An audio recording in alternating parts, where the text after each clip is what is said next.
मैं डॉक्टर राजा मुजफ्फर भट्ट साहब से जानना चाहूंगा। डॉक्टर साहब, देखिए वाक़िर साहब, जहां तक ये इंसिडेंट्स हैं जी, ये पूरी दुनिया में हो रहे हैं। ये नहीं कि खाली इंसिडेंट ऐसा जो है कश्मीर में ही हुआ है, इतने सालों के बाद हुआ है कि इतने वक्त के बाद हुआ। अगर हम बात करें 2008 के अंदर मुंबई में इतना बड़ा जो है टेररिस्ट अटैक हुआ, वहां पे 175 लोग मारे गए। उसके बाद क्या लोगों ने बॉम्बे जाना छोड़ दिया? ना।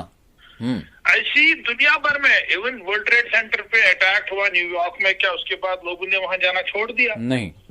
तो मसला है कि इसमें अगर हम सरेंडर करेंगे और नहीं जाएंगे और ये नहीं करेंगे, बातें बोलेंगे कि पहलगाम सेफ नहीं है, कश्मीर सेफ नहीं है, इस हिसाब से एक नैरेटिव ऐसा चलाएंगे जी, और यहाँ के लोगों को उसमें मतलब उन पे ये थोप देंगे कि यही लोग जो है, कश्मीरी लोग ही जो है टेररिज्म को सपोर्ट करते हैं, इनकी वजह से ऐसा हुआ।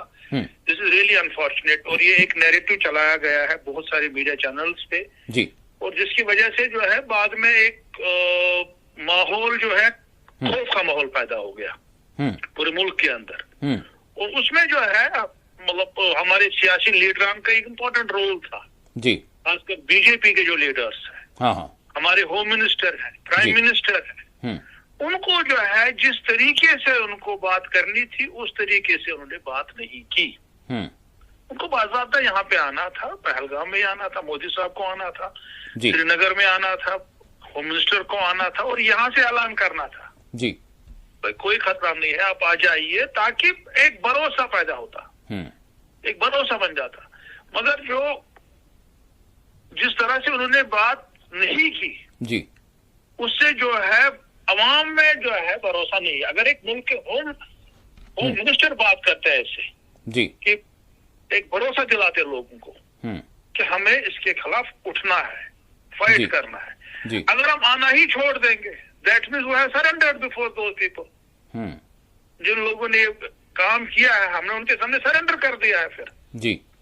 तो यहाँ पे तजाद है, यहाँ पे तजाद है कि अगर ये वाकया हुआ, क्या हमारे सिक्योरिटी एजेंसीज इतनी कमजोर हैं कि हम उनके खिलाफ फाइट नहीं कर सकते हैं? क्या हमारा सिक्योरिटी जो सिस्टम है, सिक्योरिटी ग्रिड इतना कमजोर है कि हम जो है टूरिस्ट को सिक्योरिटी नहीं फराहम कर सकते हैं? आज की तारीख में हमारे बहुत सारे टूरिस्ट स्टेशंस, टूरिस्ट प्लेसेस बंद है। अगर हम बड़गाम जिले की बात करें, हमारा दूध पथरी बंद है, हमारा यूसमर्ग बंद है, हमारा तोस मैदान बंद है जी। अगर हम शोपिया कुलगाम की बात करें, अहरबल बंद है। अगर हम अनंतनाग जिले की बात करें, कोकरनाग बंद है, आगे डकसुम बंद है, वेरीनाग बंद है जी। खाली इन्होंने पहलगाम थोड़ा खुला रखा और वहां से गुलमर्ग रखा है। इवन लोकल लोग जो सिर्फ तफरीक के लिए जाना चाहते हैं नहीं जा रहे हैं। दूध पथरी में रहने वाले बेचारे वो लोग जो वहां पे रोटियां बनाते थे, मक्की की रोटियां बनाते थे, सब्जी बनाते थे, चाय बेचते थे वहां पे लेडीज जी, उनका घर उसी पे चलता था। आज उनके घर में चूल्हा नहीं जलता है, वो बेकार हो गए हैं। और अथॉरिटीज मोबिलाइज कर सकते थे, अथॉरिटीज मोबिलाइज कर सकते थे टूरिस्ट को जी। आप आइए। इवन टूरिस्ट तो दूर की बात है, उन्होंने गेट ही बंद कर दिया बाहर और लोकल्स को भी जाने देते नहीं है।